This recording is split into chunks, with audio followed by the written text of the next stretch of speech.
Aliyev Azizjon Vali o'g'li, laqabi Azik, 1996-yil Toshkent shahrida tug'ilgan. Jinoyat ishlari bo'yicha Shayxontohur tuman sudining hukmiga asosan O'zbekiston Respublikasi Jinoyat kodeksining 165-moddasi 3-qismi A V bandlari, 168-moddasi 4-qismi V bandi bilan 4 yil 7 oy muddatga ozodlikdan mahrum etilgan.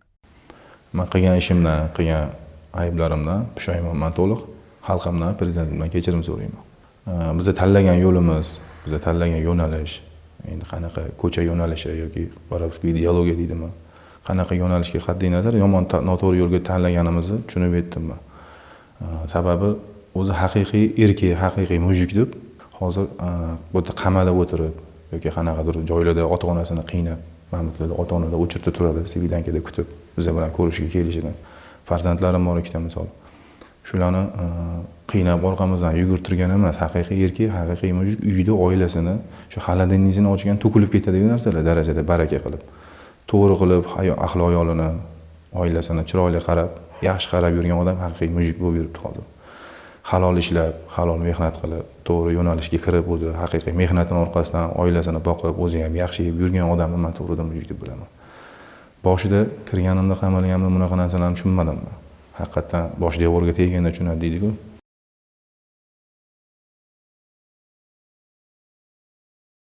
Har xil noto'g'ri yo'lga kirib ketishi oqibati mana shu oxiri mana shu panjara ekan oxiri. Shu narsalarni tushunib yetdimki, men bu yo'llarning oxiri faqat shu, yo o'lim yo qamoq, boshqa narsa emas.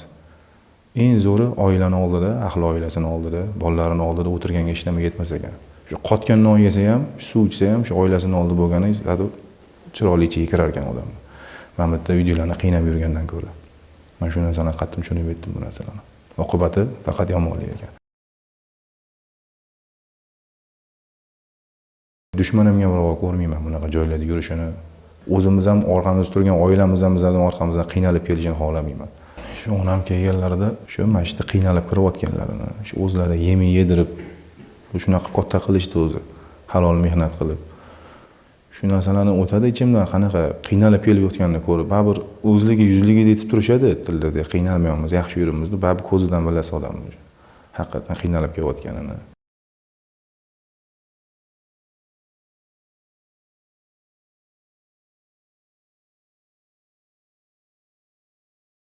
Bu hayot boshqatdan berilishi o'zi endi qiyin, ayta berilganida bu yo'llarni tanlamagan bo'lardik. Boshqatdan yashaganda boshqacha bo'lardi hayot. Boshqacharoq yashardik, chiroyli yashardik. Harom xarijga yurmasdik. Harom xarij olib keldilar emas yo'liga. Birovning haqqi bab yurmas ekan. Birov ishlab mehnat qilib topganini olib qo'yish o'zi bo'lmas ekan, u narsalar yaxshi emas ekan. Va urib urar ekan, u narsa surib ketar ekan. 5 barobar, 10 barobar chiqib ketar ekan. Bu internetda o'zi internet olamining o'zi fake bo'lib ketdi hozir, oxirgi payt. Hammasi aldamchi narsalar. U prosta yoshlarni aldab qo'yadi.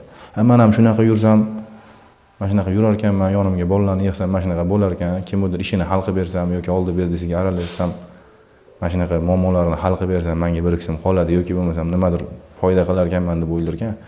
Bu oxiri yaxshi emas bu narsalarni. Baribir shu berayotgan odam ham rozi bo'lib bermaydi baribir. Jinoyat ko'chasiga kirib tamg'a orttirdi faqat. Shu qamalda degan nom orttirildi. Men hozir mana o'zim 9-studiyimsan. Shu narsalar уже tamg'a bo'ladi, o'sha pechat bo'lar ekan, u qayerga borsang ham urilaveradi shu narsa. Qayerga borsang shu narsaga uriladi. Dog' tushadi nomiga. Oq qog'ozga bitta dog' tushsa ham yetadi, uni o'zgartirib bo'lmaydi. Faqat shu oq qilish iloji yo'q bu narsani. Birinchi o'ylamda oilamdan kechirim so'rayman, onamdan, otamdan. Mana shu ota-onam yosh deb yurar ekanda odam. Hali yosh, hali umrligi uzoq bo'lsin, o'zim ham yoshim hali yosh. Bitta ko'rganda odam bilar ekan ota-onani o'zi qaritib qo'ygan. Ancha qaritib qo'yman. Prezidentimdan kechirim so'rayman. Xavfsiz va sog'lom yurt keng qamrovli tezkor profilaktik tadbirlar davomida Toshkent shahar Ichki ishlar bosh boshqarmasi axborot texnologiyalari sohasidagi jinoyatlarga qarshi kurash boshqarmasi tomonidan bir qancha jinoyatlar issiq izidan fosh etilmoqda. Xususan, Telegram orqali giyohvandlik vositalari, ularning analoglari yoki psixotrop moddalar savdosiga mo'ljallangan onlayn 1220 ta obunachilari mavjud do'kon faoliyat yuritib kelayotganligi hamda ushbu onlayn do'konda kriptoaktivlarni olish, o'tkazish yoki ayirboshlashga ixtisoslashgan guruh orqali xizmat ko'rsatib kelinayotganligi aniqlangan. Olib borilgan tezkor tadbirlar davomida fuqaro 1993-yilda Toshkent shahrida tug'ilgan, muqaddam O'zbekiston Respublikasi Jinoyat kodeksining kodeksining 276-moddasi bilan sudlangan Gurgen ismli shaxs aniqlanib ushlangan. Ushbu shaxs bilan olib borilgan surishtiruvlar davomida mazkur shaxs maxsus akkauntning O'zbekiston Respublikasidagi vakili operator vazifasini bajarib kelayotganligi aniqlangan. Fuqaro yashash xonadoni ko'zdan kechirilganda 37 dona turli bank plastik kartalari, 12 dona sim kartalar, 1 dona tarozi, 3 dona qattiq disk, mobil telefonlar va boshqa qurilmalar giyohvandlik moddasi daliliy ashyo sifatida rasmiylashtirilib olingan. Fuqaroga tegishli telefon apparati ko'zdan kechirilganda maxsus ilovada 2025-yilning 11-noyabr kunidan hozirgi kunga qadar 628.624 USDT hamda 150.531 USDT kriptoaktivlarini sotish, o'tkazish bilan shug'ullanib ayirboshlaganligi aniqlangan. Mazkur holat yuzasidan O'zbekiston Respublikasi Jinoyat kodeksining 273 va 278.8 moddasi bilan jinoyat ishi qo'zg'atilib, qamoqqa olish tarzidagi ehtiyot chorasi tanlangan. Barchamizga ma'lumki, haydovchilik guvohnomasini faqat avtomaktabda o'qib, belgilangan imtihon va sinovlardan o'tgan holda olish mumkin. Ammo mazkur yo'nalishda ayrim shaxslar fuqarolarning ishonchiga kirib, firibgarlik yo'li bilan pul topishga urinib ko'rishmoqda. Poytaxtning Uchtepa tumanida fuqaro ichki ishlar organlariga murojaat qilib, Zulxumor ismli shaxs BS toifadagi haydovchilik guvohnomasini olib berishini aytib, evaziga 7 million so'm miqdoridagi pul mablag'larini talab qilayotganini ma'lum qilgan. Mazkur shaxsning haydovchilik guvohnomasini olib berish yoki imtihondan o'tkazib qo'yishga vakolati bo'lmagan. Bunday ishlar aslida hech qanday shaxsning qo'lidan kelmaydi. Murojaatga asosan Uchtepa tumani ichki ishlar organlari faoliyatini muvofiqlashtirish boshqarmasi va boshqa huquqni muhofaza qiluvchi organlar bilan hamkorlikda o'tkazilgan tezkor tadbir davomida Zulxumor ismli shaxs aytilgan 7 million so'm miqdoridagi pullarni olgan vaqtida daliliy ashyolar bilan ushlandi. Aldash va ishonchni suiiste'mol qilish yo'li bilan birovning mablag'iga ega chiqmoqchi bo'lgan shaxs endilikda qonun oldida javob beradi.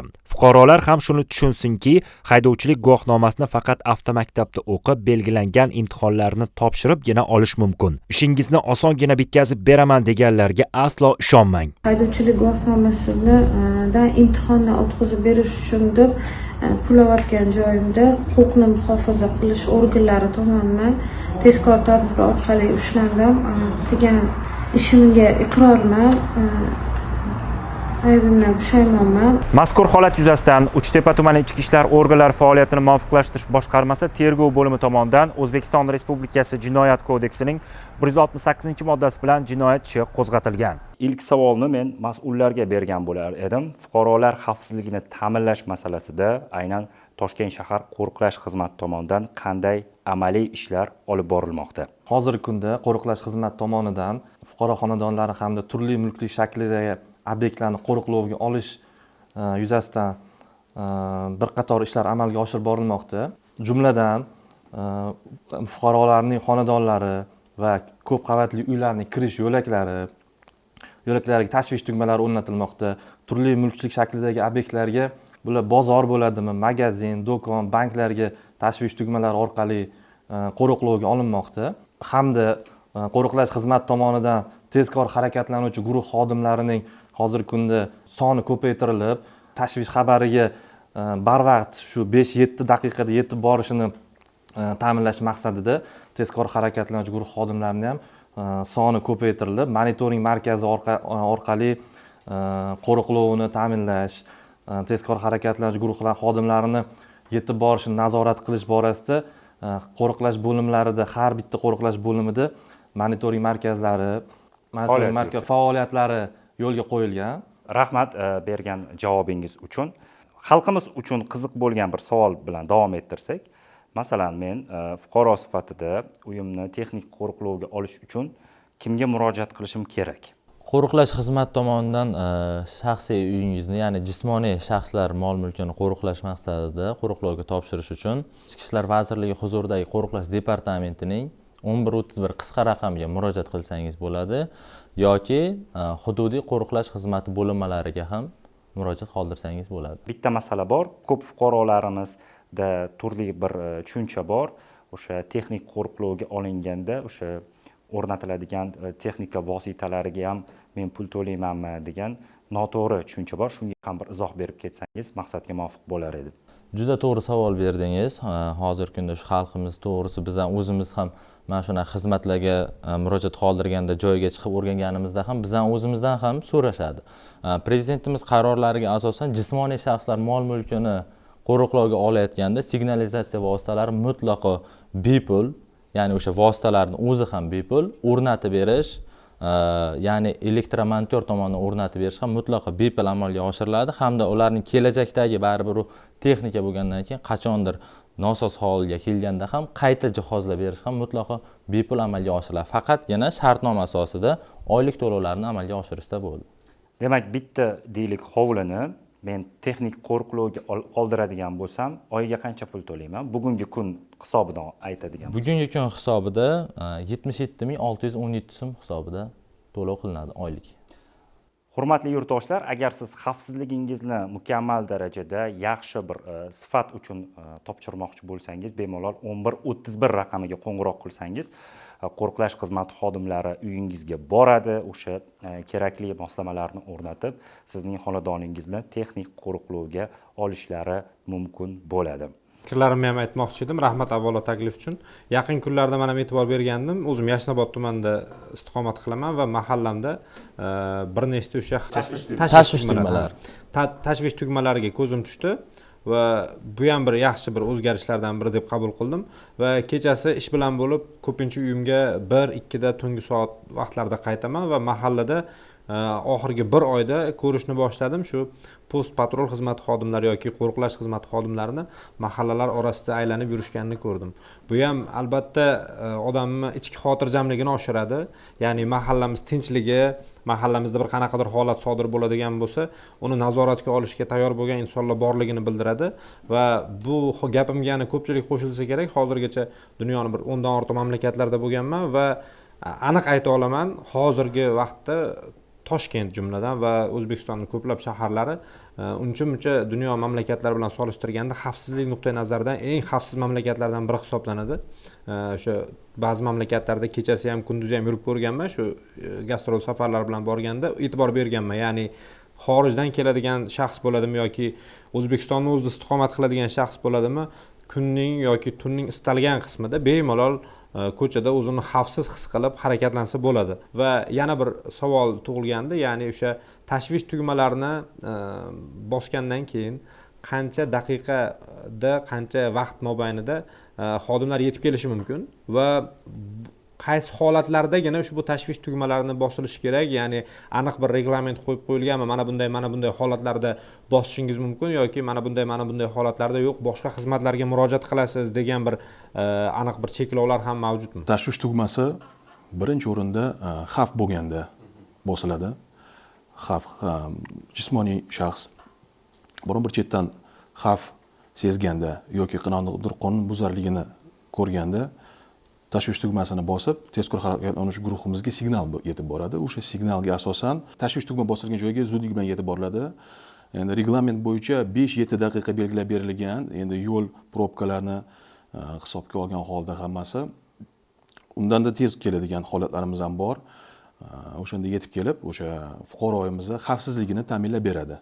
Misol tariqasida aytmoqchi edim, Mirobod tumanida shunday holat bo'lyapti.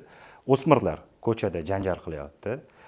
Umuman aloqasi yo'q bo'lgan fuqaro tashvish tugmasini kelib bosyapti. U yerda o'smirlarning qo'lida pichoq ham bo'lgan. Qo'riqlash xizmati xodimlari zudlik bilan yetib kelyapti, janjalni bartaraf etyapti, qo'lidagi o'sha pichoqni olib, o'sha o'smirni zararsizlantiryapti.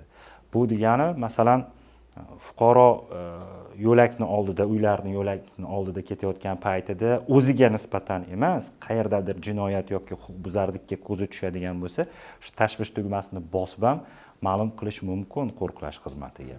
Siz uyingizni qo'riqlovga olganmisiz? Qo'riqlovga olmaganman, lekin hozirgi ya'ni shu texnik taraflari hammasi qo'riqlash xizmatining o'zidan o'rnatib berilishi, ta'mirlash joiz bo'lgan payt ta'mirlab berilishi va bor yo'q buning evaziga oyiga 77.600 so'm adashmasam shunaqa 617 so'm xuddi shunaqa summaligini eshitib, menda ham o'z shaxsiy uyimni shunaqa qo'riqlovga olish fikri tug'ildi, chunki bir qaysidir viloyatlarga yoki o'sha safarlarga chiqib qolgan paytimda ham shu baribir bitta xayolda uyda bir xotirjamligimikin, tinchligimikin degan xayol ham o'tadi-da. Mana shunaqa paytlarda menimcha juda ham qulay ekan. Narxi men bir necha barobar balandroq deb o'ylagandim, to'g'risi. Milliondan balandroq bo'lsa kerak deb o'ylagandim. Lekin hatto 100 ming so'mga ham bormas ekan. Menimcha buni har qanday toifa vakillari, har qanday daromadi pastroq bo'lgan oilalar ham bemalol o'rnatsa bo'lar ekan, foydalansa bo'lar ekan.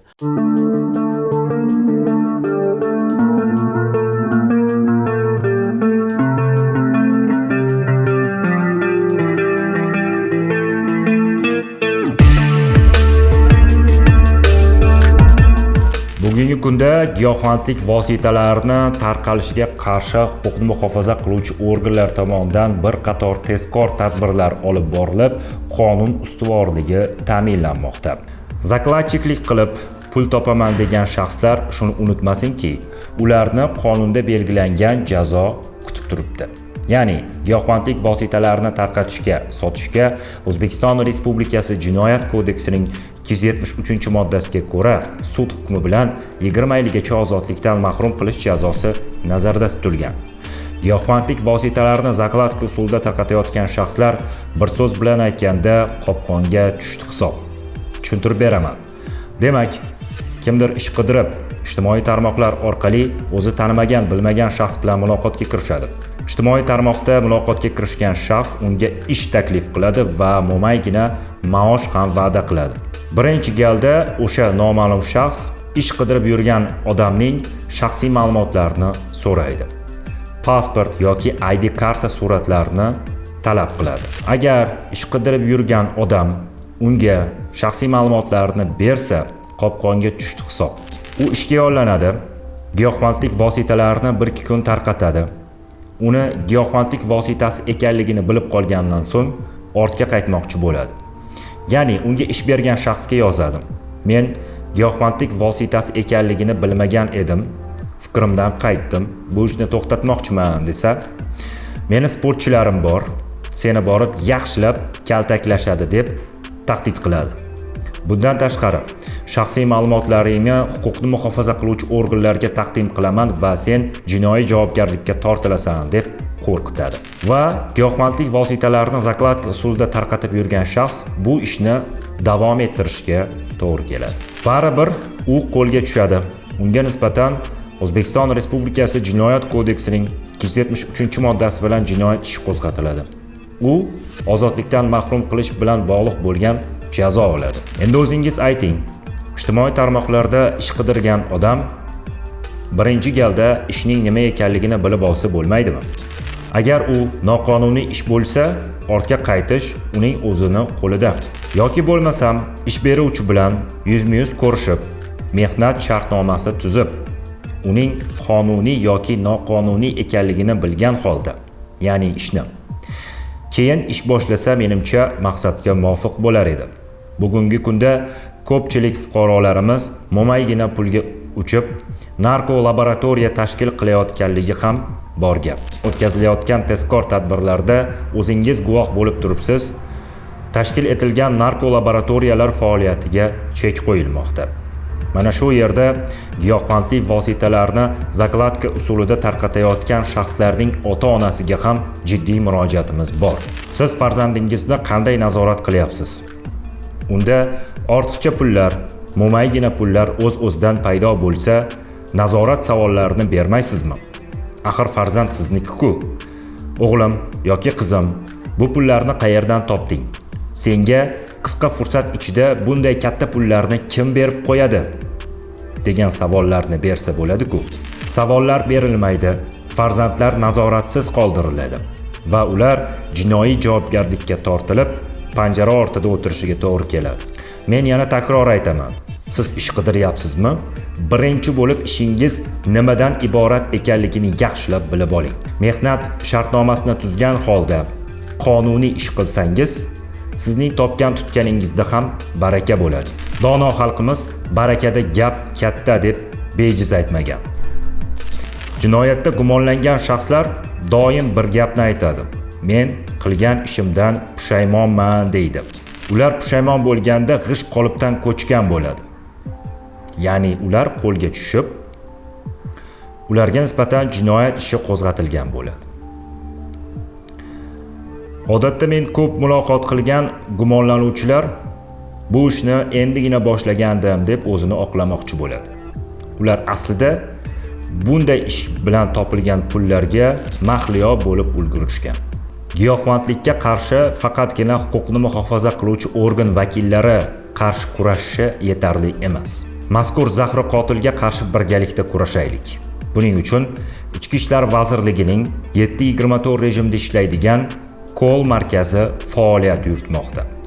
Mazkur kol markazga agar sizda giyohvandlik vositalari, ularni sotayotgan shaxslar haqida biror bir ma'lumot bo'lsa, bemalol qo'ng'iroq qilib aytishingiz mumkin. Sizning shaxsiy ma'lumotlaringiz sir saqlanishi kafolatlanadi. Bundan tashqari, Telegram orqali Stop Narkobotga ma'lum qiling. Shahrimiz, yurtimiz, mahallamiz xavfsizligiga barchamiz birdek mas'ulmiz. Mazkur video sizga ma'qul kelgan bo'lsa, Toshkent shahar Ichki ishlar bosh boshqarmasining YouTube kanaliga obuna bo'lish esdan chiqmasin.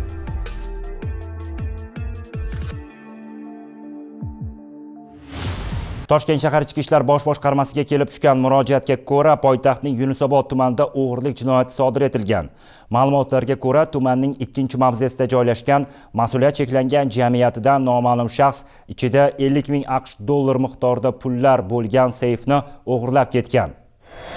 Ichki ishlar organlariga kelib tushgan xabar asosida Toshkent shahar Ichki ishlar bosh boshqarmasi tezkor qidiruv xizmati jinoyat qidiruv boshqarmasi tomonidan jinoyatda gumonlanganlarni aniqlash va jinoyatga jazo muqarrarligini ta'minlash maqsadida tezkor qidiruv tadbirlari o'tkazildi. Natijada mazkur jinoyat tashkilotchisi 1988-yilda tug'ilgan Bobir ismli shaxs, 2000-yilda tug'ilgan Sherzod va mazkur mas'uliyat cheklangan jamiyatida haydovchi lavozimida ishlovchi Abdurahmon ismli shaxs ham qo'lga olingan. Ma'lumotlarga ko'ra, mazkur jinoyat sodir etilishi va pullarni o'g'irlanishida mazkur mas'uliyat cheklangan jamiyatida haydovchi bo'lib ishlovchi Abdurahmon ismli shaxs ham qo'shtirnoq ichidagi yordamini bergan. Ya'ni ofisga pullarni o'g'irlashga kelgan Sherzod ismli shaxsga samokat, buyurtma yetkazuvchilar sumkasi va shlem kaskasini bergan. Mazkur shaxs esa tunda Yunusobod tumanida joylashgan ofisga kelib, yerto'lada ichida 50 ming AQSh dollar puli bo'lgan seyfni olib, voqea joyidan yashiringan. Shaharni bedarvoza deb bilgan mazkur shaxslar endilikda qilmishlariga qonun oldida javob beradi. Sodir etilgan har qanday jinoyat tezkor qidiruv xizmati tezkor vakillari tomonidan albatta fosh etiladi.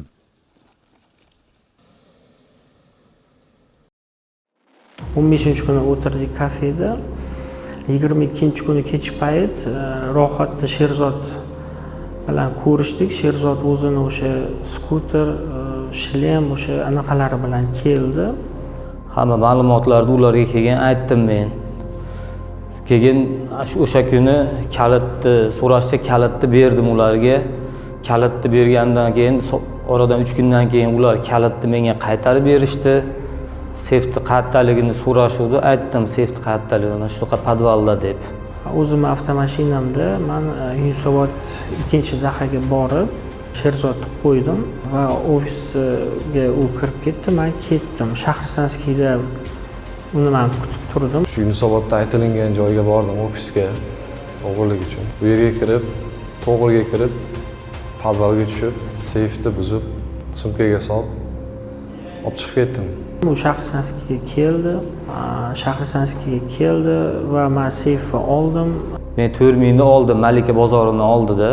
Ahmoqlik qildik-da, ahmoqlik, kalta fahmlik qildik bu yerda, oqibatini o'ylamadik. Umuman qaytib bu yo'lga hattoki yuzimni ham burmayman, men va'da beraman, qasam ichaman. Qattiq adashdim-dir. Faqat bir marta imkoniyat beringlar, iltimos. Uyatga qoldim, oilamdan, farzandlarim oldida uyatga qoldim. Hurmatli prezidentimizdan kechirim so'rayman. Xalqdan, oilamdan, farzandlarimdan. Hozir qattiq pushaymondaman. Prezidentimdan, xalqimdan kechirishlarini yana bir marotaba so'rab qolaman. Mazkur holat yuzasidan Yunusobod tumani ichki ishlar organlari faoliyatini muvofiqlashtirish boshqarmasi tergov bo'limi tomonidan O'zbekiston Respublikasi Jinoyat kodeksining 169-moddasi bilan jinoyat ishi qo'zg'atilgan. Mazkur moddaga ko'ra sud hukmi bilan 15 yilgacha ozodlikdan mahrum qilish jazosi nazarda tutilgan. Qonun ustuvor, jinoyatga esa jazo muqarrar.